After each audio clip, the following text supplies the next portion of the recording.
Okay, so today in electronics class, we are going to dissect a Crosley Cathedral radio.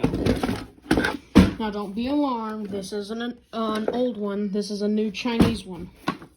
First, what you need to do is you need to bust the back off. Next, yank all the wires out. Next, throw it on the floor. Third,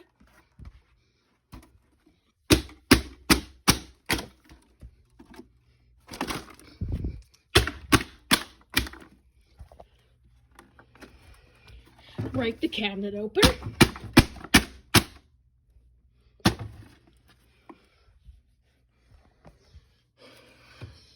Next, throw it on the ground again.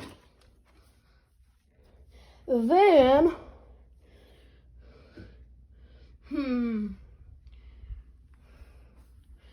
take whatever you can find and there you go. You have passed the electronics course on how to repair Chinese electronics. Good job. That is wonderful. All of y'all get an A. If you follow these simple steps, you'll pass your vintage electronics exam. No problem.